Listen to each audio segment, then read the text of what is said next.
Vande Gujarat.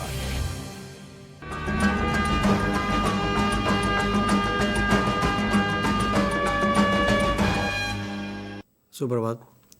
Gujarat secondary અને higher secondary board દ્વારા શરૂ કરાયેલ નીટ પ્રશિક્ષણમાં તમારું હાર્દિક સ્વાગત છે. હું દીપક એન મિસ્ત્રી દમણ સાર્વજનિક વિદ્યાલયથી આવું છું અને આપણે અગાઉ જે ભૌતિક વિજ્ઞાનમાં ઉષ્મા પ્રસરણની જે પહેલો ભાગ લીધો હતો તો તેને અનુસંધાનમાં આજે થોડું આગળ વધીએ છીએ, જેમાં કિર્ચોફનો નિયમ એક આવશે, ઉપરાંત સ્ટીફન બોલ્ટ્ઝમેનનો નિયમ, વિન સ્થાનાંતરનો નિયમ અને ન્યૂટનના સિતમનો નિયમ જે અગત્યના ટૉપિક છે. એમાં ખાસ કરીને જે સ્ટીફન બોલ્ટ્ઝમેનનો નિયમ પર આધારિત એમસીક્યુ ઘણી વખત પૂછાય છે અને એ સરળ છે. તો આ એમસીક્યુ પર કેવી રીતે પકડ મેળવવી તેની માટેની થોડી હિન્ટ આપીશ. એમાં જે પહેલાં એક કિર્ચોફનો નિયમ જે છે તો એના માટે વાત કરીએ તો કિર્ચોફનો નિયમ એ બતાવે છે કે ઉષ્મા શોષકતા અને ઉત્સેજકતાના મૂલ્યો સમાન છે. કિર્ચોફનો નિયમ દર્શાવે છે કે શોષકતા અને ઉત્સેજકતાના મૂલ્યો સમાન હોય છે. તો શોષકતા એટલે કે એના પર કેટલી ઉર્જા આપાત થાય છે તે, અને ઉત્સેજકતા જે કાળા પદાર્થ સાથેની ઉત્સેજકતાને સાથે સરખામણી કરવામાં આવે છે. તો જે રીતે કાળો પદાર્થ લેવો તો એ કાળા પદાર્થની શોષકતા વધારે હોય છે, તે જ પ્રમાણે કે એને કહી શકાય એની ઉત્સેજકતા પણ વધારે હોય છે. એટલે કે કાળો પદાર્થ ઝડપથી ગરમ થાય છે અને ઝડપથી ઠંડો પડે છે. જે સિલ્વર લેવો તો સિલ્વર માટે શોષકતા ઓછી હશે, તો કિર્ચોફના નિયમ પરથી બતાવી શકાય એની ઉત્સેજકતા પણ ઓછી હોય. એટલે કે સિલ્વર સપાટી ધીમે ગરમ થાય છે અને ધીમે ધીમે ઠંડી થાય છે. એની શોષકતા ઓછી છે, ફક્ત 2% છે. કાળો પદાર્થ લેવો, સંપૂર્ણ કાળો પદાર્થ તો શક્ય નથી, પણ દીવાની મેસ જેને કાળા પદાર્થ તરીકે લઈ શકાય, જેની શોષકતા 98% આપણે લઈ શકાય. અને એ કારણે જ તમે જોશો કે વ્યવહારમાં જે કંઈક ફોર વ્હીલર પરચેસ કરતા હોય છે તે સામાન્ય રીતે સફેદ કાર વધારે પસંદ કરતા હોય છે, જેનું મુખ્ય કારણ એની શોષકતા ઓછી છે. એટલે વ્યવહારમાં ઘણા બધા એવા એક્ઝામ્પલ જોવા મળે કે જેમાં કંઈ ને કોઈ જગ્યાએ ફિઝિક્સ હોય જ છે. બ્લેક કલર પણ તમે પસંદ કરી શકો, કે બ્લેક કલર કે જે ઝડપથી ગરમ થાય છે અને એની સામે ઝડપથી ઠંડો પણ થાય છે. શોષકતા ઉત્સેજકતાના મૂલ્ય દરેક પદાર્થ માટે સરખા હોય છે. તો આનો ઉપયોગ કરીને હવે થોડું આગળ એના જે ફોર્મ્યુલા જે સૂત્ર છે તે પહેલાં નોંધી લેવું અને એના પરથી આપણે એમસીક્યુ લઈએ છીએ. તેમાં કિર્ચોફનો નિયમ માટે આવશે શોષકતા ઉત્સેજકતાના મૂલ્ય સરખા હોય. શોષકતા એટલે એના પર આપાત થતી ઉર્જા અને શોષાતી ઉર્જા ભાગ્યા આપાત થતી ઉર્જાનો ગુણોત્તર બતાવે, અને એનું કુલ ઉત્સેજન પાવર એ કાળા પદાર્થ સાથે કેટલા પ્રમાણમાં છે તો એના પરથી એની ઉત્સેજકતા બતાવવામાં આવે. વિન સ્થાનાંતરનો નિયમ જે બતાવે છે લેમ્બડા એમ ચલે છે 1/T, જે મહત્તમ તીવ્રતા વિકિરણનું ઉત્સર્જન થાય તો એની જે તરંગ લંબાઈ જે લેમ્બડા મેક્સિમમ તરીકે બતાવી શકાય, જે નિરપેક્ષ તાપમાનના સંપ્રમાણમાં છે. જે કોઈ તાપમાન સેલ્સિયસમાં આપેલું હશે તે કેલ્વિનમાં ફેરવવું જરૂરી છે. એનો ગુણાકાર લયો તો લેમ્બડા એમ બરાબર અચળ, ને એ અચળાંકની કિંમત આવશે 2.9 × 10⁻³ મીટર કેલ્વિન. આ કેલ્વિન છે એટલે ભલે સેલ્સિયસમાં આપેલું હોય તો એને કેલ્વિનમાં ફેરવવું જરૂરી છે, અથવા એને સેન્ટીમીટરમાં 0.29 સેન્ટીમીટર કેલ્વિનથી પણ લઈ શકો. બીજો જે ઘણો અગત્યનો જે નિયમ છે જે સ્ટીફન બોલ્ટ્ઝમેનનો નિયમ, આના પર આધારિત ઘણા સમ આવી શકે. તો એ કુલ ઉત્સર્જન પાવર જેનું સૂત્ર છે W બરાબર E/AT, અને એ સ્ટીફન બોલ્ટ્ઝમેનનો નિયમ બતાવે કે કુલ ઉત્સર્જન પાવર એ નિરપેક્ષ તાપમાનના 4 ઘાતના સમપ્રમાણમાં હોય. અહીંયા E એ ઉત્સર્જકતા બતાવે, સિગ્મા એ સ્ટીફન બોલ્ટ્ઝમેનનો નિયમ બતાવશે અને ટી એ નિરપેક્ષ તાપમાન એટલે કે કેલ્વિનમાં. અને એ સિગ્માની કિંમત એ તમને દાખલામાં તો આપી દેવામાં આવશે 5.67 × 10⁻⁸ વોટ પર મીટર કેલ્વિન, વોટ પર મીટર સ્ક્વેર કેલ્વિન.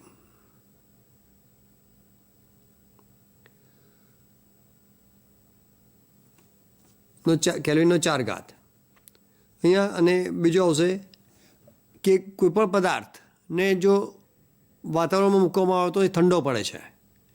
ઠંડો પડે એટલે કે ઉષ્મા ગુમાવે છે. તો એ ઉષ્મા ગુમાવવાનો દર કેવી રીતે લઈ શકાય? તો dq/dt બરાબર લઈ શકાય એ E સિગ્મા ટીનો 4 ઘાત માઇનસ TSનો 4 ઘાત. અને છેલ્લે જે ન્યૂટનનો સિત્તોનો નિયમ, જે તમે પણ વ્યવહારમાં અનુભવ કરો છો કે કોઈક ચા કોફી ગરમ હોય તો એને ઠંડી પાડવા માટે પ્લેટનો ઉપયોગ કરો છો કે પ્લેટની અંદર નાખવાને કારણે એનું ક્ષેત્રફળ વધી જાય અને ક્ષેત્રફળ વધીને કારણે એ ઝડપથી ઠંડી પડે. ઉપરાંત એ કોફીને, ગરમ કોફીને સામાન્ય ઓરડામાં મૂકો અને બીજો એર કન્ડિશન કરેલા ઠંડા વાતાવરણવાળામાં મૂકો તો ઠંડા વાતાવરણમાં એ ઉષ્મા ઝડપથી ઘટે છે એટલે એ ઝડપથી ઠંડો પડશે. એટલે એ જ બતાવે કે dq/dt એટલે ઉષ્મા ઉર્જા ગુમાવવાનો દર અને એની સાથે તાપમાનમાં થતા ઘટાડાનો દર એ T-TSના સમપ્રમાણમાં છે. T એ પદાર્થનું તાપમાન છે અને TS એટલે વાતાવરણનું તાપમાન છે.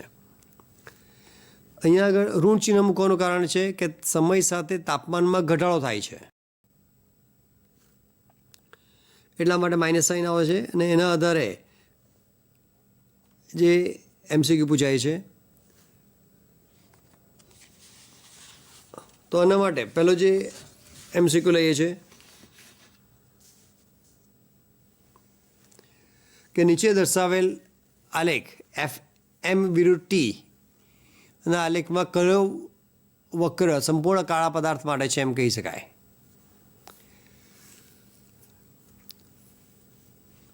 તો T એ નિરપેક્ષ તાપમાન, FM મહત્તમ તીવ્રતા ધરાવતા વિકિરણની આવૃત્તિ બતાવે છે, F એ આવૃત્તિ છે. તો આપણી પાસે સમીકરણ જે છે જે વિન્ન સ્થાનાંતર નિયમ આપણે બતાવે છે કે લેમ્બડા m ચલે છે 1/T. એ તાપમાનના સમપ્રમાણમાં છે. તો અહીંયા લેમ્બડાને ફ્રીક્વન્સીમાં કેવી રીતે ફેરવી શકો? તો C = લેમ્બડા f સમીકરણ ખબર છે. તો F = c/લેમ્બડા એટલે કે તરંગ લંબાઈના વ્યસ્ત પ્રમાણ છે. અથવા તો લેમ્બડા ચલે છે 1/f. તો લેમ્બડા ચલે છે 1/f. તો આ બેને સરખાવો તો 1/f ચલે છે 1/T અથવા તો f ચલે છે T. એટલે f વધે તેની સાથે T પણ વધશે અથવા T વધે તેની સાથે f પણ વધશે. અને અહીંયા ઘાત એક જ છે એટલે સુરેખ રીતે વધશે. વધારો તો દરેકમાં થાય છે. અહીંયા પણ વધારો બતાવે છે, અહીંયા ઘટાડો બતાવે છે. એટલે A અને D તો આવી જ નહીં શકે. તાપમાન સાથે આવૃત્તિમાં વધારો થાય છે તો અહીંયા તો આવૃત્તિ અચળ છે એટલે D તો આવી નહીં શકે. ક્ષેત્રફળમાં એ ઓપ્શન માટે ઘટાડો બતાવે છે, એ પણ નહીં આવી શકે. તો બાકી રહેશે ઓપ્શન B અને C. બીમાં સુરેખીય વધારો થાય, પહેલાં ઝડપથી વધારો થાય ને પછી ધીમે ધીમે વધારો થાય છે. તો અહીંયા સુરેખ સમીકરણ હોવાને કારણે જે કરેક્ટ આન્સર આવશે C.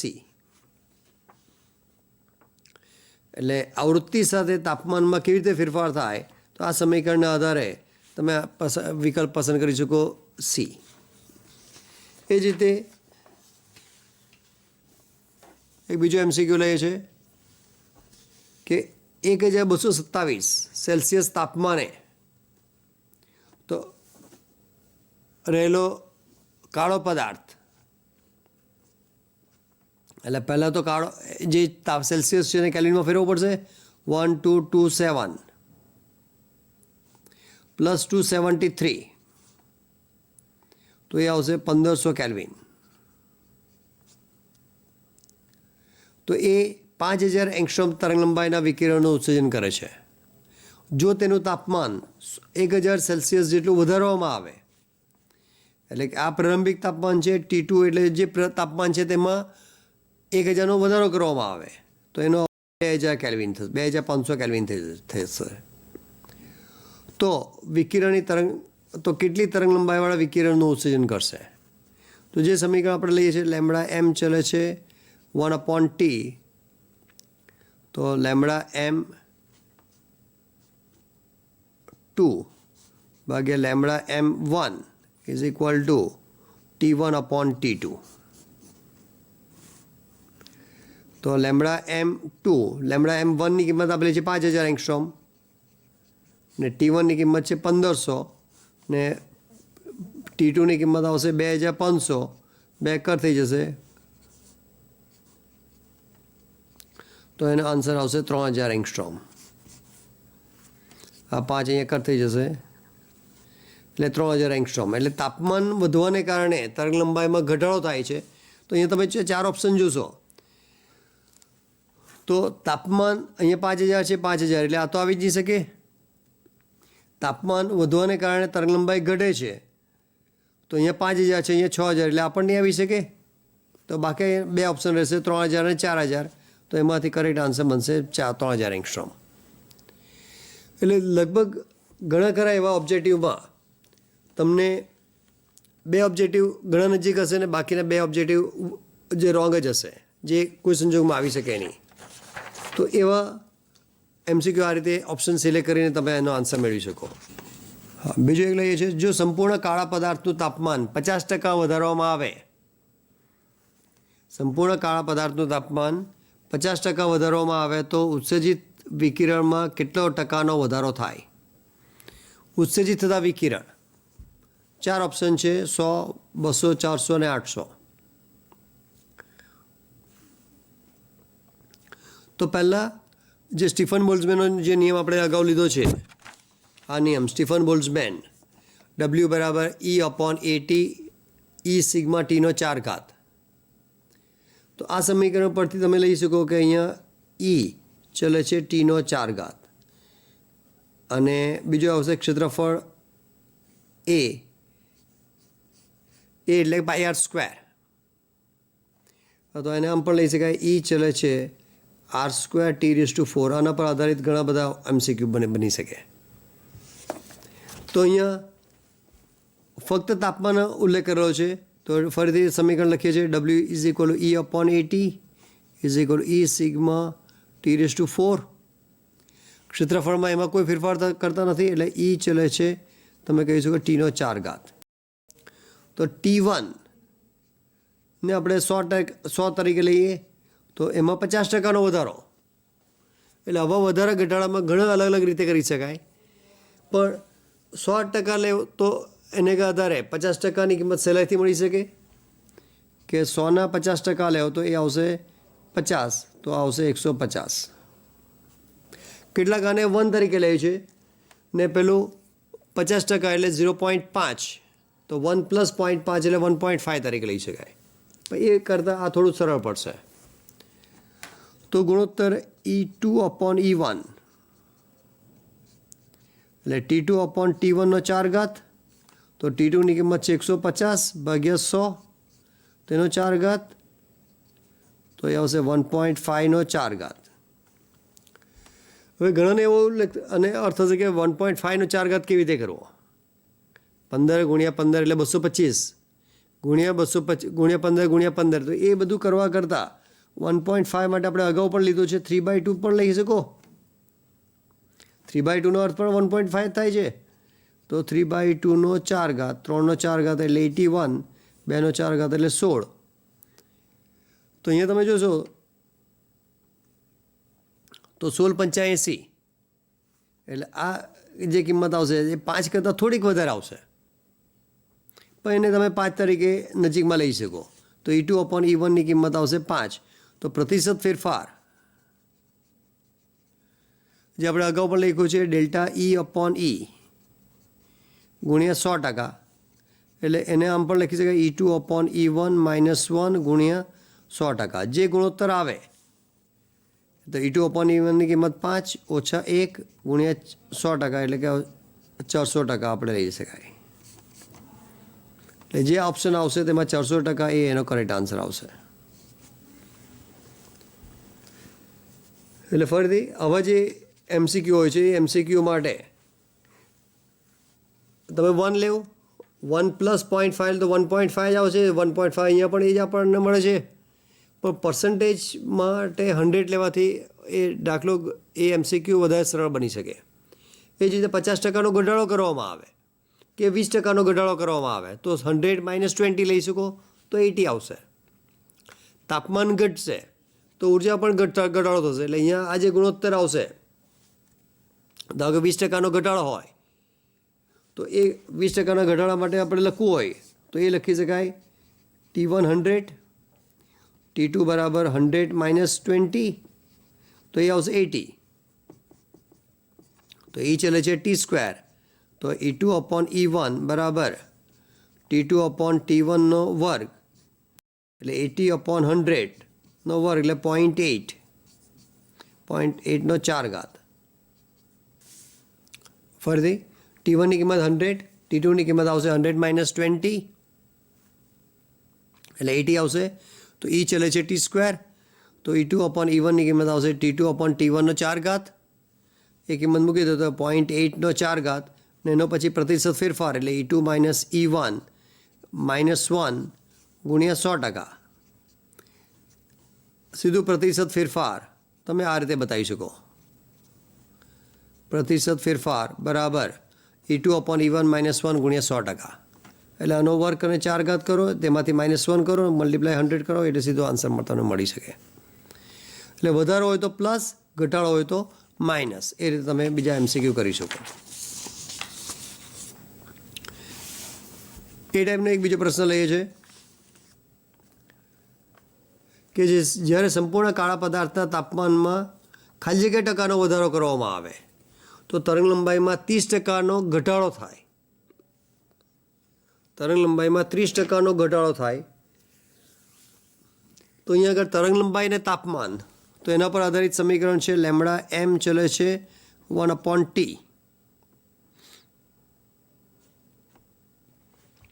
તો તરંગ લંબાઈનો ઘટાડો આપેલો છે, તો λm શરૂઆતની લઈએ છીએ, λm1 તો એને 100 લઈએ, λm2 ઘટાડો થાય છે જે 100 - 30, એટલે એની કિંમત આવશે 70.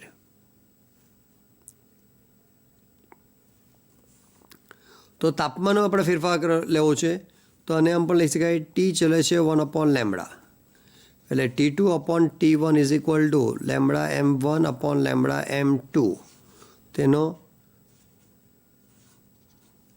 વ્યસ્ત પ્રમાણ છે. એટલે આ રીતે બતાવી શકો. તો કિંમત મૂકી દઉં, λm1 એટલે 100, λm2 એટલે 70, તો એની કિંમત આવશે 1.43.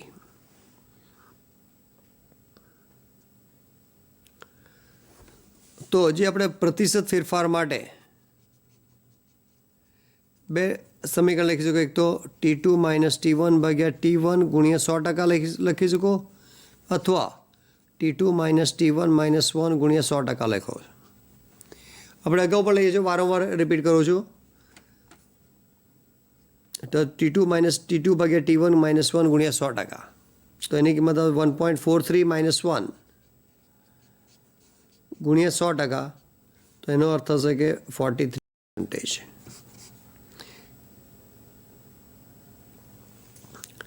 એટલે તાપમાનમાં વધારો થાય તો જ તરંગ લંબાઈમાં ઘટાડો થશે. તો એના આધારે એ આ પ્લસ સાઇન આવે છે, એટલે પ્લસ સાઇન બતાવે છે કે તાપમાનમાં વધારો થતો હોવો જોઈએ. અહીંયા પણ તમે જોશો કે તરંગ લંબાઈમાં ઘટાડો છે એટલે તાપમાનનો વધારો, એટલે આ બે જ માંથી એક આન્સર આવી શકે. આ બે ઘટાડાવાળો તો આન્સર હોઈ શકે જ નહીં. એટલે જે અગાઉ પણ વાત કરી, 4માંથી 2 ઓપ્શન તો તમારે ડાયરેક્ટ જ કેન્સલ થઈ શકે. થોડુંક તમે લોજિક વાપરો તો એ 2 કેન્સલ થઈ જાય, 2માંથી 1 તમારો રાઈટ આન્સર હોઈ શકે. ઘણા કેટલાક એને કહે છે કે આ 30%નો ઘટાડો થાય તો તાપમાનમાં 30%નો વધારો થાય, પણ એ ખોટું થશે. બીજું એક લઈએ છે કે સૂર્યનું તાપમાન 5800 કેલ્વિન છે. સૂર્ય ખાલી જગ્યા તરંગ લંબાઈના વિકિરણના મહત્તમ સ્પેક્ટ્રલ ઉત્સર્જન પાવર ધરાવે છે. તો એ કેવી રીતે આવી શકે? તો લેમ્બડા એમ ચલે છે 1/t, તો એની કિંમત છે લેમ્બડા એમ ઇન્ટુ ટી બરાબર અચળ, અને એ અચળની કિંમત આપણે લખી છે 2.9 ઇન્ટુ 10⁻³ મીટર કેલ્વિન. તાપમાન કેલ્વિનમાં જ આપેલું છે, તો એના આધારે તમે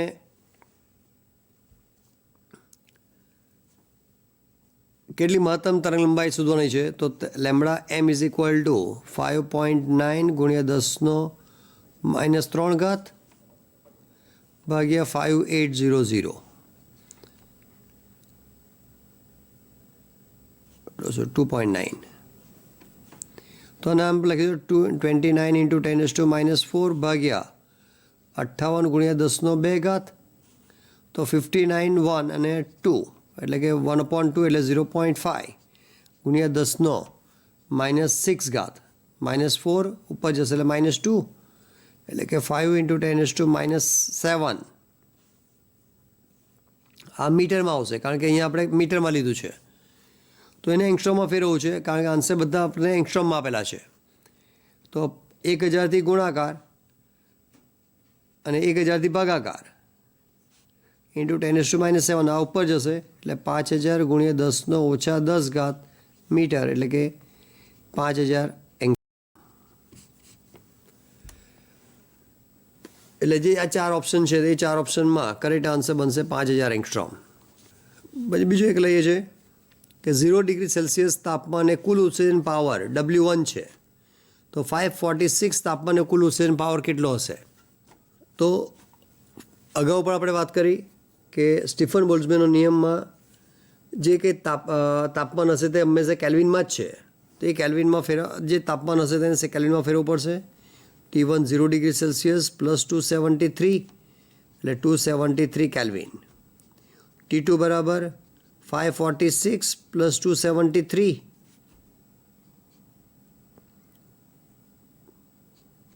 તો 819 કેલ્વિન. હવે આ જે 819 કેલ્વિન છે તેને અહીંયા તમે એમ પણ કહી શકો કે 3 ટાઈમ્સ 273 કહી શકો. એટલે અહીંયા જે કુલ ઉત્સર્જન પાવર એટલે સ્ટીફન બોલ્ટ્ઝમેનનો નિયમ છે આપણે લઈએ છીએ W ચલે છે T⁴, એટલે W2/W1 is equal two T2/T1/4. તો T2ની કિંમત છે 819 ને આ જો કિંમત મૂકશો તો તમે કેલ્ક્યુલેટરનો ઉપયોગ કરવો પડશે. એના કરતાં થોડું રહેશે T2 819 જે નામ પર લખી શકાય 3 × 273 ભાગ્યા 273 કેન્સલ થઈ જાય તો 4 એટલે 81 એટલે W2 is equal two 81 W1. એટલે અહીંયા જે આન્સર આપેલો છે 81 W1. એટલે આવા જે MCQ જે છે એ MCQ માટે સ્ટીફન બોલ્ટ્ઝમેનનો નિયમ જરૂરી છે, તેમજ એના પર એક બીજો લઈએ છીએ ન્યૂટનના શીતળનો નિયમ. કે ન્યૂટનનો શીતળનો નિયમ જે લોખંડના એક બ્લોકનું તાપમાન, એક લોખંડનો ટુકડો છે જે ગરમ કરેલ છે એનું તાપમાન T1 સમયમાં 80 થી 75 થાય. 80 ડિગ્રી સેલ્સિયસથી 75 ડિગ્રી સેલ્સિયસ એ કોઈ T1 સમયમાં થાય છે. પછી T2 સમયમાં 75 થી 80 થાય છે. 75 ડિગ્રી સેલ્સિયસ અને 70 ડિગ્રી સેલ્સિયસ એ T2 સમયમાં થાય છે, અને 70 થી 65 એ T3 સમયમાં થાય છે. તો કઈ શક્યતા સાચી હશે? તો અહીંયા તમે જોશો દરેકમાં ડેલ્ટા ટીની કિંમત તો 5 ડિગ્રી સેલ્સિયસ જ છે. એટલે ઘણા ઉતાવળમાં T1 = T2 = T3 લખી દે છે. પણ આપણે જે અગાઉ વાત કરી કે કોઈપણ ગરમ પદાર્થ, આ કોફી લઈએ અને એ તમે ઓરડાના તાપમાનને મૂકો, ઓરડાના તાપમાન એટલે કે 300 કેલ્વિન, ઓરડાના તાપમાનને મૂકો અને એ જ ને તમે એર કન્ડિશન કરેલા રૂમમાં મૂકો કે જેનું તાપમાન છે 280 કેલ્વિન. તો અહીંયા આગળ તાપમાનનો તફાવત, અહીંયા આનું તાપમાન છે 100 ડિગ્રી સેલ્સિયસ એટલે 30, આનું 400 લઈએ, 400 કેલ્વિન છે, આનું પણ 400 છે. તો અહીંયા તફાવત વધારે છે, અહીંયા તફાવત 100નો થશે, અહીંયા તફાવત 120નો થશે. 400 - 300, અહીંયા 400 - 280. એટલે જેટલો તાપમાનનો તફાવત વધારે હોય તેટલું ઉષ્મા વહન ઝડપી થાય. તો વાતાવરણ તાપમાનમાં આપણે ફેરફાર નથી કર્યા. વાતાવરણ તાપમાન જે કંઈ હશે, જે આપણે TS લઈએ, ધારો કે TSની કિંમત 25 ડિગ્રી સેલ્સિયસ છે, તો પહેલી પરિસ્થિતિમાં જો તો એનો તફાવત એ આવશે 55 ડિગ્રી સેલ્સિયસ. 85 - 25 એટલે 55. બીજામાં લેવો તો 50 ડિગ્રી સેલ્સિયસ લેવો, ત્રીજામાં લેવો તો 45 ડિગ્રી સેલ્સિયસ. એટલે તાપમાનનો તફાવત ઘટતો જાય છે. એટલે પહેલાં જ ઉષ્મા ઝડપથી ઠંડી પડશે એટલે T1 ઓછું આવશે, અને અહીંયા આગળ છેલ્લામાં થોડી ધીમે ઠંડી પડશે એટલે T3 વધારે આવશે. એટલે કરેક્ટ આન્સર બનશે T1 <, T2 <, T3.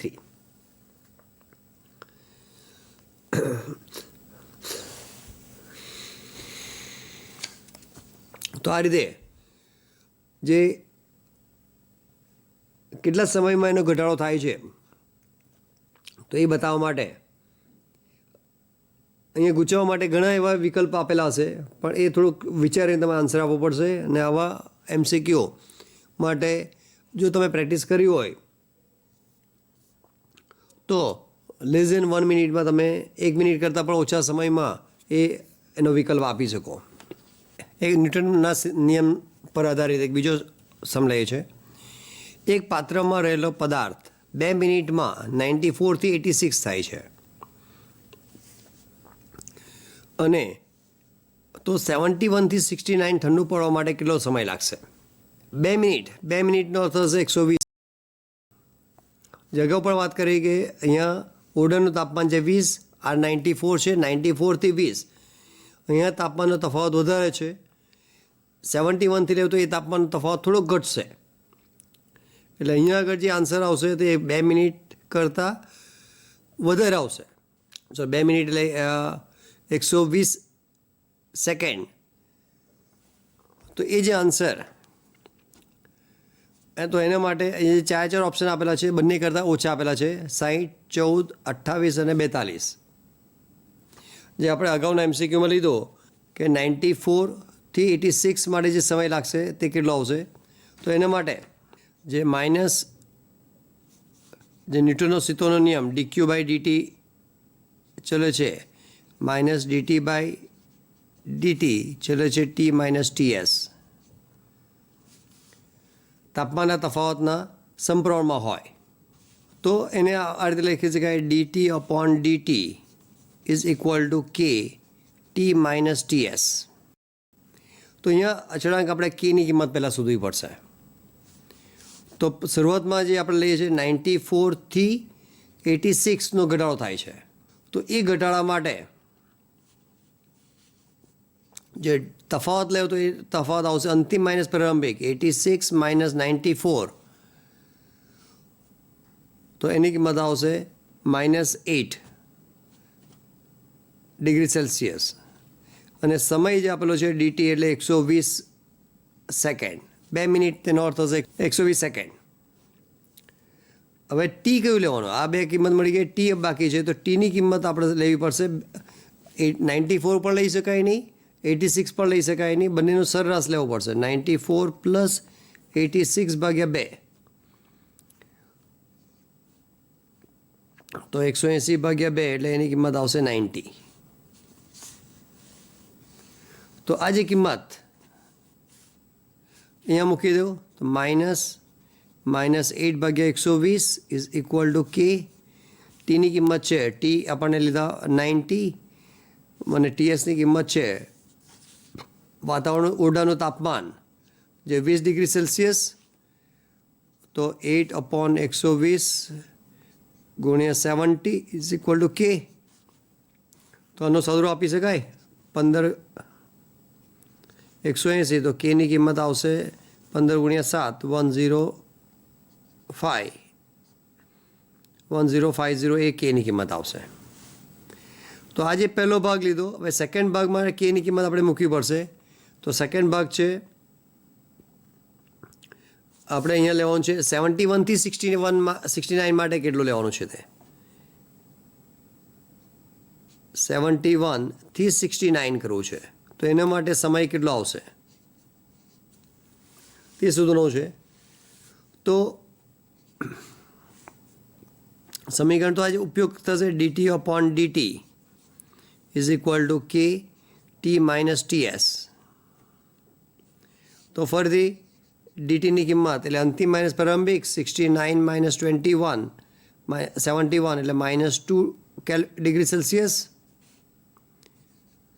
ડીટી જે શોધવાનું છે કેપિટલ ટી જેની કિંમત કઈ આવશે 71 પ્લસ 69 ભાગ્યા 2 તો એ 140 ભાગ્યા 2 એટલે એની કિંમત આવશે 70.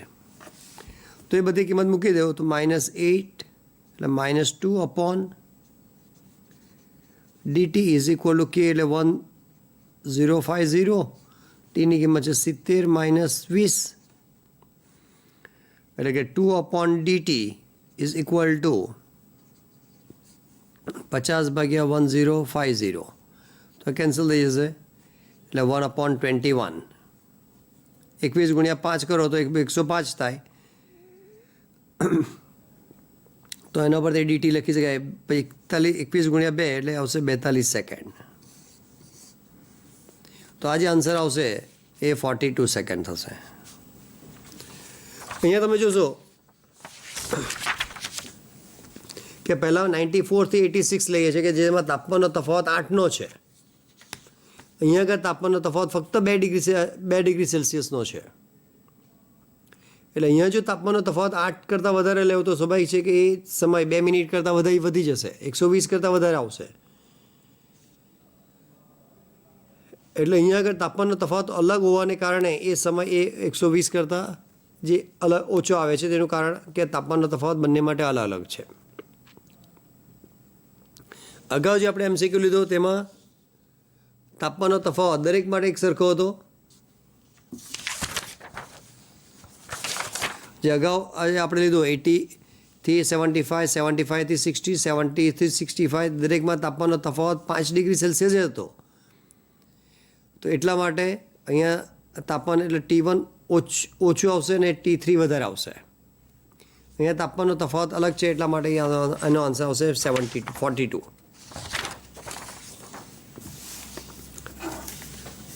એક બીજો લઈએ છે એક સંપૂર્ણ કાળા પદાર્થ તરીકે વર્તતી 3000 કેલ્વિન તાપમાને રહેલી ભઠ્ઠીમાંથી એકમ ક્ષેત્રફળ દીઠ 1 કલાકમાં ખાલી જગ્યા જૂલ ઉષ્મા ઉર્જાનું ઉત્સર્જન થશે. સિગ્માની કિંમત આપેલ છે 5.7 ઇન્ટુ 10⁻8 વોટ પર મીટર સ્ક્વેર કેલ્વિનનો 4 ઘાત. સિગ્માની કિંમત પરથી બી તમને એટલું તો ખ્યાલ આવી શકે સ્ટીફન બોલ્ટ્ઝમેનનો નિયમનો ઉપયોગ કરવો પડશે. તો એ સ્ટીફન બોલ્ટ્ઝમેનનો નિયમ છે W is equal to E upon AT is equal to E sigma ટીનો 4 ઘાત. તો ઉષ્મા ઉર્જા એટલે ઈની કિંમત શોધવાની છે તો E બરાબર લખી શકાય E સિગ્મા ટીનો 4 ઘાત ગુણ્યા AT. તો આ કિંમત માટે સ્મોલ ઈની કિંમત જે સંપૂર્ણ કાળો પદાર્થ છે એટલે એની કિંમત 1 લેવાશે 5.7 ઇન્ટુ 10⁻8 કેપિટલ ટી 3000 કેલ્વિન છે અને 3000નો 4 ઘાત. હવે 3000નો 4 ઘાત ડાયરેક્ટ કરવા કરતાં એને થોડુંક આ રીતે સાયન્ટિફિક ટર્મમાં ફેરવી શકાય 3 ઇન્ટુ 10⁻3 ને તેનો 4 ઘાત એટલે 3 ઇન્ટુ 10⁻3 અને એનો 4 ઘાત અને ક્ષેત્રફળ જે 1 એકમ આપેલું છે એટલે 1 એકમ અને 1 કલાક એટલે એને આવશે 3600 સેકન્ડ. તો આની કિંમત 5.7 ઇન્ટુ 10⁻8 3 નો 4 ઘાત એટલે 81 ગુણ્યા 10 નો 12 ઘાત ગુણ્યા 3600. હવે આ બધી ગણતરી કરવા માટે જો તમે સીધું કેલ્ક્યુલેટ કરવા જશો, કારણ કે નીટની પરીક્ષામાં કેલ્ક્યુલેટર એલાઉડ નથી, તો એ કેલ્ક્યુલેટર વગર આ ગણતરી કેવી રીતે કરવી. અને મેં અગાઉ પણ વાત કરી, તમને આંકડા એવા જ આપવામાં આવશે કે જેથી ગણતરી થોડી સરળ બની શકે. અહીંયા આગળ 5.7 છે, તેને તમે 6 તરીકે લઈ શકો, એટલે 6 અને આ 81 છે જેને 80 તરીકે લઈ શકો, ગુણ્યા 12 ઓછા 8 એટલે 4 ગુણ્યા 3600. એટલે થોડું સરળ તમે આ રીતે બનાવી શકો. આ ખ્યાલમાં રાખવા જેવો છે. અને 80 ગુણ્યા 6 એટલે કેટલા 480 ગુણ્યા 10 નો 4 ઘાત ગુણ્યા 3600. હજુ થોડું સરળ બનાવીએ તો 480 જેને 500 તરીકે લઈ શકાય, ગુણ્યા 10 નો 4 ઘાત ગુણ્યા 3600, એટલે કે 36 ગુણ્યા 5, ફરીથી 6 ગુણ્યા 80 કરો તો 480, 10 નો 4 ઘાત 3600, તો 480 ને તમે 500 તરીકે લખી શકો, કારણ કે 500 એ 480 નજીકમાં છે. તો 36 ગુણ્યા 5 ગુણ્યા 10 નો 4 ને 3 અને 4 4 8, તો 36 ગુણ્યા 5 કરો તો 160 થશે. 160 ગુણ્યા 10 નો 8 ઘાત એટલે કે 16 ગુણ્યા 10 નો 9 ઘાત, અથવા 1.6 ગુણ્યા 10 નો 10 ઘાત, 16 ગુણ્યા 10 નો 9 ઘાત અથવા 1.6 ગુણ્યા 10 નો 10 ઘાત. જે આન્સર તમને બધા 10 નો 10 ઘાતને એવામાં આપેલા છે. તો આના આધારે જે આપણે એપ્રોક્સિમેશન કર્યું છે, તો એની નજીકમાં કયો આન્સર આવે છે? 10 નો 10 ઘાત માટે 2 છે, 1.1 છે, 1.7 છે. તો આપણા એપ્રોક્સિમેશન નજીકમાં 1.7 છે, એટલે આ તમે કરેક્ટ આન્સર લઈ શકો. એટલે આવા જે ગણતરીવાળા હોય 5.7, 81, 3600 આવી બધી ગણતરી કરવા જશો તો આન્સર તમારો 1.7 આવશે, પણ એ ગણતરી કરવામાં તમારો સમય વધારે નીકળી જશે. અહીંયા આગળ આપણે મેઇન ફોકસ એવું જોઈએ કે ઓછા સમયમાં કેવી રીતે સચોટ આન્સર તરફ પહોંચી શકાય. એટલે આવી ગણતરીમાં જ્યાં પણ હોય ત્યાં તમે થોડુંક આવું એપ્રોક્સિમેશન તમે લઈ શકો. જે 5.7 છે જે 6ની નજીકમાં આવી શકે, 81 છે જે 80ની નજીકમાં આવી શકે, એનો ગુણાકાર કરો તો 480 થાય, 480 જે 500ની નજીકમાં છે, ને 36 ગુણ્યા 5 એ તો તમે સરળતાથી કરી શકો. તો એના આધારે એ 1.6 આન્સર એની નજીકમાં 1.7 ને 1.1 છે, બાકીના બે તો 10 નો 12 ઘાતવાળા છે, એટલે તો હવે જ શકે નહીં. એટલે ફરીથી કે 4માંથી 2 ઓપ્શન તો તમે આ રીતે 12 પાવરને કારણે એ તમે કાઢી શકો. ને 2 નજીક આપેલા હશે તે એવા કોઈ સંજોગમાં નહીં આપે કે એક 1.7 હોય ને બીજો 1.65 હોય, એવા કોઈ આન્સર હશે નહીં. આન્સર તમને આવા થોડાક વધારે તફાવતવાળા જ આપેલા હશે કે જે સચોટની વધારે નજીક હોય તેવો એક આન્સર આપેલો જ હશે. તો આ રીતે ઓછા સમયમાં તમે સારી રીતે ગણતરી કરી શકો. બીજું એટલે એ છે કે ખાલી જગ્યા તાપમાને સંપૂર્ણ કાળો પદાર્થ 5.67 ઇન્ટુ 5.67 વોટ પર સેન્ટીમીટર સ્ક્વેરના દરે વિકિરણ ઉર્જાનું ઉત્સર્જન કરશે. સિગ્માની કિંમત આપેલી છે. તો અહીંયા આગળ એકમ જોશો તો એકમ પરથી ખ્યાલ આવશે, કોઈ ઉતાવળ કરવાની જરૂર નથી. ડબલ્યુ અપોન વર્ક એટલે વોટ પર સેન્ટીમીટર સ્ક્વેર, જે કુલ ઉત્સર્જન પાવર જે છે આપણે ડબલ્યુ ઇઝ ઇક્વલ લઈએ છીએ E upon AT upon T, જે પાવર બતાવશે ભાગ્યા ક્ષેત્રફળ, એટલે E અપોન Tનો એકમ આવશે વોટ ને ભાગ્યા મીટર સ્ક્વેર. તો સૌપ્રથમ પહેલાં અહીંયા આગળ ગણતરી કરવી પડશે આપણે. W is equal to E upon AT, તો 5.67 વોટ પર સેન્ટીમીટર સ્ક્વેર, તેને મીટરમાં સ્ક્વેરમાં ફેરવવું પડશે. 5.67 વોટ ભાગ્યા 1 સેન્ટીમીટર સ્ક્વેર એટલે -4 ઘાત મીટર સ્ક્વેર, એટલે 5.67 ગુણ્યા 10⁴ વોટ પર મીટર સ્ક્વેર. હવે તો ફોર્મ્યુલા છે WH is equal to E sigma T⁴. જે સ્ટીફન બોલ્ટ્ઝમેનનો નિયમ W ચલે છે T⁴, તો અચળાંક તરીકે સ્ટીફન બોલ્ટ્ઝમેન અચળાંક, E એટલે ઉત્સર્જકતા, તો આ રીતે આપણે W is equal E sigma T⁴ તરીકે લઈ શકાય. તો એની કિંમત મૂકી દો 5.67 ગુણ્યા 10⁴ ભાગ્યા E. સંપૂર્ણ કાળો પદાર્થ છે એટલે Eની કિંમત 1 આવશે. સિગ્માની કિંમત આપેલી છે 5.67 ગુણ્યા 10⁸ ઇઝ ઇક્વલ ટુ T⁴. તો 5.67 કેન્સલ થઈ જશે, 10⁻² ઇઝ ઇક્વલ ટુ T⁴. તો આની ગણતરી T બંનેમાં ચતુર્થ મૂળ લઈ લો, 12 × 1/4, તો T ઇઝ ઇક્વલ ટુ 10⁻³ અને 10⁻³ એટલે કે 1000 કેલ્વિન. એટલે અહીંયા તમે જોશો 1000 કેલ્વિન પણ છે ને 1000 સેલ્સિયસ પણ છે. એટલે જો ઉતાવળમાં સેલ્સિયસ પર ટિક માર્ક થઈ ગયા તો તમારા માઇનસ થઈ જશે.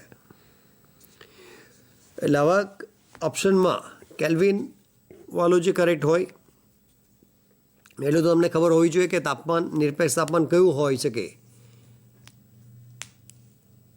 તો ઘણા જે વિદ્યાર્થીઓ જે નીટની પરીક્ષામાં જે 600+ લાવે છે, તો હવે તે વિદ્યાર્થીઓ આવા MCQ માટે કે બે રાઈટ છે, બે નજીક આવે છે, તો તે કેલ્વિન 100 કેલ્વિને જોઈ શકે.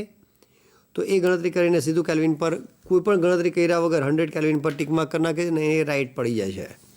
એટલે આ રીતે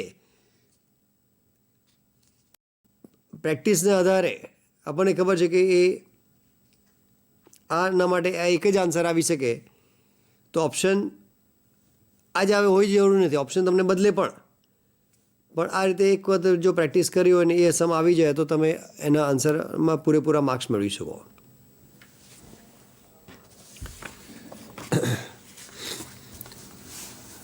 બીજો MCQ લઈએ છે અહીંયા,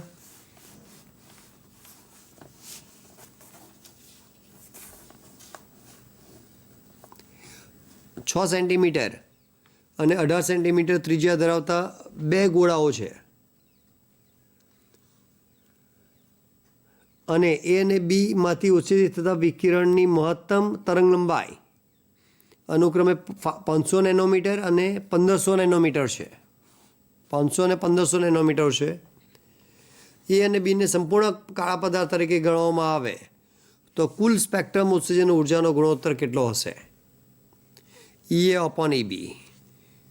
જો અહીંયા ખાલી ફક્ત શબ્દ બદલાતા જાય છે. સ્પેક્ટ્રલ ઉત્સર્જન પાવર લેવ, કુલ ઉત્સર્જન પાવર લેવ બધે એક જ થશે.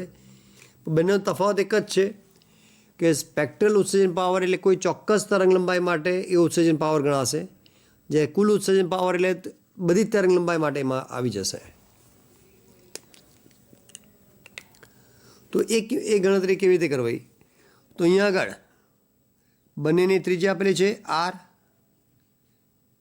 6 સેન્ટીમીટર, R1, R2ની કિંમત છે 18 સેન્ટીમીટર. હવે જો જ્યારે પણ એટલું યાદ રાખો કે ગણતરી ગુણોત્તર શોધવાનો છે તો ગુણોત્તર માટે તમે એકમ સરખા હોય તો વાંધો નહીં, અને R1/R2નો ગુણોત્તર લેવો તો એ આવશે 1/3. એ સેન્ટીમીટરમાં હોય કે મીટરમાં લેવો તો ગુણોત્તર તો એક જ રહેશે.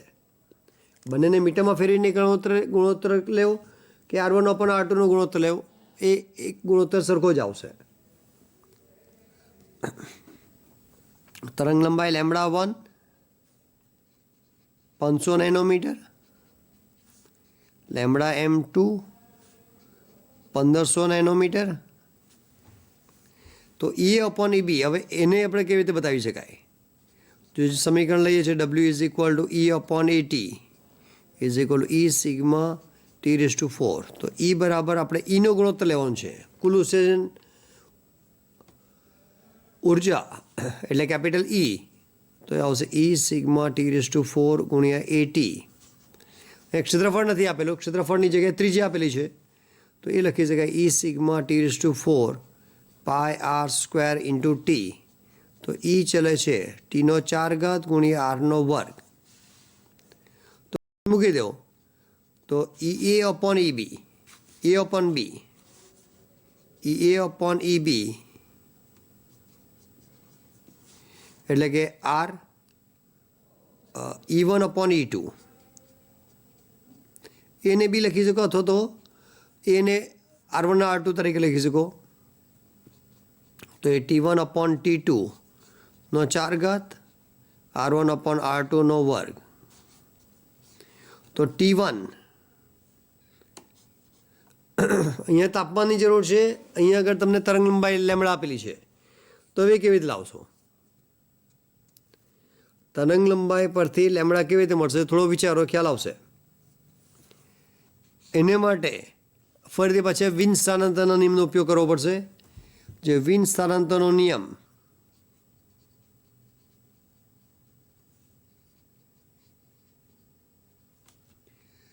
કે લેમડા ચલે છે 1 અપોન ટી અથવા તો ટી ચલે છે 1 અપોન લેમડા.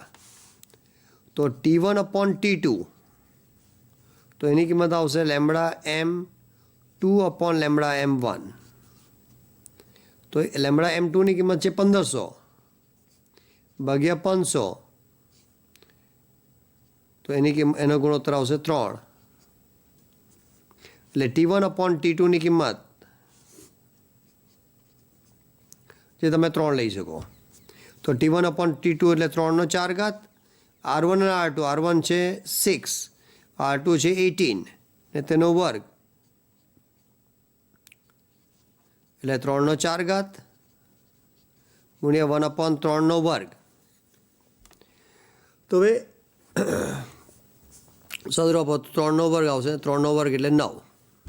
અહીંયા તમે એમ પણ 3 નો 4 ઘાત એટલે 81, 3 નો વર્ગ એટલે 9, 81 ભાગ્યા 9 કરો તો પણ 9 આવશે.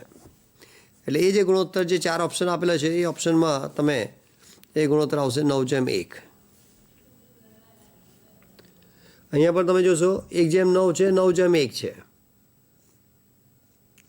એટલે અહીંયા આગળ કોઈ તાપમાનનો ઉલ્લેખ નથી કરેલો. તાપમાનનો ઉલ્લેખ એટલે તરંગ લંબાઈ પછી તાપમાન આપણે લાવવું પડશે. તાપમાન પરથી વિનના સ્થાનાંતરનો ઉપયોગ કરીને તાપમાનનો ગુણોત્તર લઈને એ તાપમાનની કિંમત અહીંયા મૂકવી પડશે. એટલે જે ભૌતિક વિજ્ઞાનમાં જે તમારા 45 પ્રશ્ન હશે તેમાંથી લગભગ 20 જેવા એક્ઝામ્પલ સીધા ગણતરીવાળા હશે, માહિતીવાળા હશે, જે તમે ઝડપથી એનો આન્સર લાવી શકો. તાંબાના એક સળિયાની શોષકતા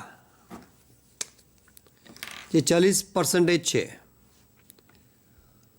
તેના ઉપર 200 કેલરી ઉષ્મા ઉર્જા આપવામાં આવે છે. શોષકતા એની આવશે A, એટલે શોષાતી ઉર્જા ભાગ્યા આપાત થતી ઉર્જા.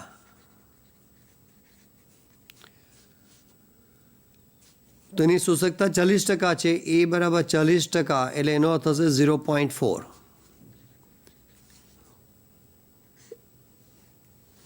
તો શોષાયેલ ઉષ્મા ઉર્જા કેટલી હશે? શોષાયેલી ઉષ્મા ઉર્જા તેના પર x તરીકે લઈએ ને એના પર આપાત થતી ઉર્જા 200 કેલરી છે. તો x બરાબર લખી શકાય 200 ગુણ્યા 0.4, તો એ આવશે 80 કેલરી. તો આ રીતે શોષાતી હોય ને ધારો કે કદાચ એમ આપી દે કે શોષાતી ઉષ્મા ઉર્જા આપેલી હોય, આપાત થતી ઉર્જા આપેલી હોય અને એના આધારે ઉત્સેચકતા પૂછવામાં આવે, તો શોષકતા અને ઉત્સેચકતા હંમેશા સરખી હશે. અથવા આના પરથી એમ પણ એક્સ્ટ્રા એક આપી દે કે એની શોષકતા 40% છે, તો એની ઉત્સેચકતા કેટલી હશે? તો ખાલી જગ્યા ટકા હશે. તો ઉત્સેચકતા માટે કોઈ ગણતરી કરવાની નથી. જેટલી શોષકતા હોય તેટલી જ ઉત્સેચકતા આવશે, એટલે એ પણ 40% જ આવશે આન્સર. એટલે બીજું કે પાણી ખાલી જગ્યા તાપમાન વચ્ચે અનિયમિત કદ પ્રસરણ ધરાવે છે. અત્યાર સુધી આપણને ખબર હતું જે કદનો ફેરફાર તાપમાન સાથે કદમાં વધારો થાય, ડેલ્ટા વી ચલે છે ડેલ્ટા ટી, તાપમાન વધે કદ વધે. પણ પાણી માટે એવું છે કે જે 4 ડિગ્રી સેલ્સિયસથી 0 ડિગ્રી સેલ્સિયસની વચ્ચે તાપમાન 4 ડિગ્રી સેલ્સિયસથી 0 ડિગ્રી સેલ્સિયસની વચ્ચે તાપમાન ઘટે છે ત્યારે કદમાં વધારો થાય છે. 27 ડિગ્રી સેલ્સિયસથી 4 ડિગ્રી સેલ્સિયસની વચ્ચે આ રીતે થશે ને 4 થી 0ની વચ્ચે આ રીતે થશે. એટલે એને કારણે તમે જે જોવો છો કે 27 થી 4 કરો એટલે તાપમાન ઘટ્યું, તાપમાન ઘટે તો એની સાથે કદમાં પણ ઘટાડો થાય ને કદ ઘટે એટલે ઘનતામાં વધારો થાય એટલે કે ઠંડુ પ્રવાહી એ નીચે જશે. એટલે આ રીતે જો તો અહીંયા 4, 5, 6, 7, 8, 9, 10 આ રીતના બધા અલગ અલગ સ્તરના તાપમાન બતાવી શકો. એટલે નીચે ઠંડુ હશે ને ઉપર ગરમ પ્રવાહી હશે. ક્યારે 27 થી 4ની વચ્ચે. પણ 4 થી 0ની વચ્ચે જો 4 થી 0ની વચ્ચે જો તો એની અંદર તાપમાન ઘટે તેની સાથે કદ વધે ને કદ વધે એટલે એના કારણે ઘનતામાં ઘટાડો થાય. એટલે હવે ઠંડુ પ્રવાહી ઉપર આવે છે. એટલે ઉપરના ભાગમાં ઠંડુ રહેશે ને નીચેના ભાગમાં ગરમ રહેશે ને આ જે 0 ડિગ્રી સેલ્સિયસવાળું જે હશે જે 0 ડિગ્રીથી એનો બરફમાં રૂપાંતર થાય અને એ ઉપર બરફ હશે અને નીચેના ભાગમાં પાણી રહેશે. અને એ જે પાણી એ સૌથી નીચેનું તાપમાન 4 હશે, પછી 3, 2, 1 એ રીતે આવશે. એટલે નીચેના ભાગમાં જે 1, 2, 3, 4 સેલ્સિયસ તાપમાનવાળું જે પાણી હશે જેમાં જે જળચર પ્રાણીઓ માછલી, મગર એ જે જળચર જીવો એ પોતાનું જીવન ટકાવી શકે. જો આ અનિયમિત કદ પ્રસરણની ઘટના ન હોતે તો નીચેથીનું ઠંડુ રહેતે તો બરફ બનવાની પ્રક્રિયા નીચેથી શરૂઆત થતે. નીચેની શરૂઆત થતે તો એ સંજોગોમાં દરેક જળચર જીવો માટે એનું અસ્તિત્વ ટકાવવાનો તકલીફ થઈ જશે. તમે પાણી સિવાય બીજું કોઈ મટીરિયલ જો કોપરેલ કે એ રીતનું જો તો એમાં તમે જોશો કે નીચેથી ઠંડુ થાય છે, નીચેનું ઉપર ઘટ હશે ને ઉપરમાં થોડું નરમ હશે. એ શિયાળામાં તમે અનુભવ કરી શકો. તો કુદરતે આ એક ઘણી અગત્યની વ્યવસ્થા રાખેલ છે કે જેને કારણે જે દરેક જળચર જીવો પોતાનું અસ્તિત્વ ટકાવી શકે છે. અને એની સાથે જે ખાસ કરીને એક બીજું જે ગ્રીન હાઉસ અસર આવે છે, ગ્રીન હાઉસ અસર જે બતાવે છે કે રાત્રિના સમય દરમિયાન આપણે તાપમાન કેવી રીતે જાળવી શકાય. અને જે ગ્લોબલ વોર્મિંગ વાત કરે છે તેમાં ગ્રીન હાઉસ અસર કેવી રીતે અસરકારક થાય છે. જે મર્ક્યુરી કે પૃથ્વી સિવાયના બીજા કોઈ પણ ગ્રહ જો તો એમાં દિવસ અને રાત્રિના સમય દરમિયાન ઘણો એવો તાપમાનનો તફાવત હોય છે. પણ ગ્રીન હાઉસ અસરને કારણે જે દિવસ દરમિયાન સૂર્યપ્રકાશ પડે એ સૂર્યપ્રકાશને આધારે જે જમીન, પથ્થર, રેતી એ ગરમ થાય છે અને એ રેતી ગરમ થવાને કારણે જે ઇન્ફ્રારેડ કિરણનું ઉત્સર્જન કરે એ ઇન્ફ્રારેડ કિરણો સીધા જે વાતાવરણમાં જાય છે અને એ વાતાવરણમાં રહેલ વાયુ એનું અંશતઃ પારગમન કરે અને અંશતઃ પરાવર્તન કરે. અને રાત્રિ સમય દરમિયાન એ ઇન્ફ્રારેડ કિરણો પૃથ્વીની સપાટી પર આવે છે જેને કારણે રાત્રિના સમયનું તાપમાન જે આપણે જળવાઈ રહે છે. જે તમે પૃથ્વી સિવાયના બીજા ગ્રહ પર જો ત્યાં કોઈ ગ્રીન હાઉસ અસર નથી. એટલે એને કારણે જે કોઈ પણ ઇન્ફ્રારેડ કિરણો જે દિવસ દરમિયાન જે ઉત્પન્ન થશે તે ઇન્ફ્રારેડ કિરણો સીધા પારગમન થઈને બહાર નીકળી જાય છે. એને પરાવર્તન કરવાવાળું કોઈ પણ ત્યાં પદાર્થ નથી જેને કારણે દિવસમાં તાપમાન ઘણું વધારે હોય અને રાત્રિના સમય દરમિયાન તાપમાન ઘણું ઓછું હોય. જો આવું પૃથ્વી પર થતું હોત, જો ગ્રીન હાઉસ અસર ન હોત તો તે સંજોગોમાં પૃથ્વી પર પણ આ રીતે તાપમાનનો તફાવત ઘણો બધો વધારે હોત. દિવસના તાપમાન વધારે અને રાત્રિના સમય દરમિયાન તાપમાન ઓછું. અને જો આવું હોત તો દરેક સજીવ માટે એનું જીવન અસ્તિત્વ ટકાવવા માટે તકલીફ પડે. તો એના માટે તમે જોશો કે જે ગામડામાં તમને એટલો બધો ઉકળાટ નથી લાગતો, સિટીમાં ઘણો ઉકળાટ લાગે છે. તો એનું કારણ પણ આપણે ગ્રીન હાઉસ અસરથી જ આપી શકાય. ગામડાની અંદર જે ઘણી બધી જમીન હોય છે, ઘણા બધા વૃક્ષો હોય છે, એ વૃક્ષોના આધારે એ સૂર્યપ્રકાશ જે કંઈ હોય છે, જેટલો સિટી પર પડે છે એટલો જ ગામડા પર પણ પડે છે, પણ વૃક્ષો હોવાને કારણે એ જમીન પથ્થર એટલા બધા ગરમ થતા નથી.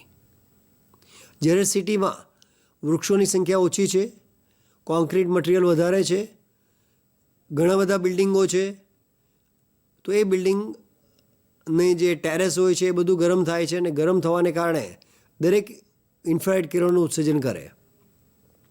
એટલે ગામડાની સરખામણીમાં ઘણા બધા ઇન્ફ્રારેડ કિરણો એ સિટીમાંથી બહાર નીકળતા હોય છે, અને એને કારણે ઉપરાંત સિટીમાં પ્રદૂષણ પણ વધારે હોય છે, અને એ પ્રદૂષણને કારણે પારગમન ઓછું થાય છે અને પરાવર્તન વધારે થાય છે, અને એને કારણે સિટીમાં વધારે ઉકળાટ લાગે છે. અને એના કારણે કેટલાક જે એર કન્ડિશન મુકાવીને અહેસાસ કરે છે, પણ જેની પાસે સગવડ નથી તેનું શું? એક તો એર કન્ડિશન મૂકવાથી પણ ઓઝોન સ્તરને નુકસાન થાય છે. તો આપણે એવું કંઈક વિચારવું જોઈએ કે ઇન્ફ્રારેડ કિરણો જ ઓછા નીકળે. તો એના માટે એક તો દરેકે પહેલ કરવી જોઈએ, દરેકે વૃક્ષો વાવવા જોઈએ. દરેક જે કંઈ વૃક્ષો વાવવાથી એનો ઉકેલ આવવાનો નથી. એ વૃક્ષોને પૂરેપૂરું જતન થવું જોઈએ, એને પૂરેપૂરું પાણી મળવું જોઈએ, અને જે બિલ્ડિંગ છે એ બિલ્ડિંગના ટેરેસ ઉપર જો ટેરેસ ગાર્ડન બનાવવામાં આવે, દરેક વ્યક્તિ એના બિલ્ડિંગ પરના જે ટેરેસ પર જો ગાર્ડન બનાવવામાં આવે તો એ ટેરેસ પરથી જે વિકિરણો ઉત્સર્જન થાય છે તે પણ અટકશે. એનો જે સ્લેબ લીકેજનો પણ પ્રોબ્લેમ સોલ્વ થશે, કારણ કે રૂમની અંદર ઓછી ઉષ્મા ઉર્જા દાખલ થશે. એટલે કોઈ પીઓપી કે એવું કંઈ ખર્ચા કરવાની જરૂર નથી. તમે ટેરેસ ઉપર ટેરેસ ગાર્ડન બનાવો કે જેને કારણે ગ્રીન હાઉસ અસર માટે જે ઇન્ફ્રારેડ કિરણો જે છે તે ઇન્ફ્રારેડ કિરણો જ ઓછા મુક્ત થાય તો પારગમન પણ ઓછા થશે, અને પારગમન ઓછા થાય તો કોઈ એર કન્ડિશન મૂકવાની જરૂર પડશે નહીં. તો દરેક વિદ્યાર્થી આ રીતે પોતે થોડેક ઘરની વાતાવરણમાં કે સ્કૂલમાં જ્યાં સગવડ હોય, જ્યાં કંઈ ઝાડ હોય, એ ઝાડને પૂરેપૂરું સિંચન કરે, જરૂરી પાણી ખોરાક આપતું રહે, તો એને કારણે એને તો ફાયદો થશે, તેની સાથે વાતાવરણમાં પણ ઘણો બધો ફાયદો થશે. અને જે કુદરતી ઘટનાઓ જે કેદારનાથમાં બને છે, તો એવી કુદરતી ઘટનાઓ જે ગ્લોબલ વોર્મિંગ તરીકે કહેવાય છે, તો એવી ઘટનાઓ ના બને, અને કોઈ અકુદરતી રીતે મૃત્યુ પામી શકે નહીં. તો આ થોડીક વાતનું ધ્યાન આપીને સબ્જેક્ટની સાથે દરેક વિદ્યાર્થીઓ થોડોક વૃક્ષપાલન માટે અગત્યનો ભાગ ભજવે. ઉપરાંત જે આજે ચર્ચા કરી તો એ ચર્ચામાં દરેકમાં સ્ટીફન બોલ્ટ્ઝમેનનો નિયમ, વિન સ્થાનાંતરનો નિયમ પર ઘણા બધા MCQ આવે છે, અને એ MCQનો આન્સર તમે જો એ ટૉપિક પર પસંદ કર્યા હોય અને એ આજે વાત કરી એ ટૉપિક તમે બરાબર નોંધી રાખ્યા હોય તો એને કારણે એ જ તમને 1 અથવા 2 સવાલ પૂછાય તો એ સવાલમાં તમે એનો આન્સર આપી શકો. કારણ કે આ ચેપ્ટરનું વેઇટેજ ઓછું છે, એટલે આ ચેપ્ટરમાંથી ઉષ્મા પ્રસરણ માટે એક સવાલ આવવાની પૂરેપૂરી શક્યતા છે. એ પછી ઉષ્મા વહન પર હોઈ શકે, ઉષ્માનયન પર આધારિત, અથવા તો ઉષ્મા વિકિરણ પર આવી શકે. તો આ માહિતીને ધ્યાનમાં રાખીને તમે પરીક્ષામાં સફળતા મેળવો એવી આશા છે, અને દરેક માટે શુભેચ્છા છે. Thank you.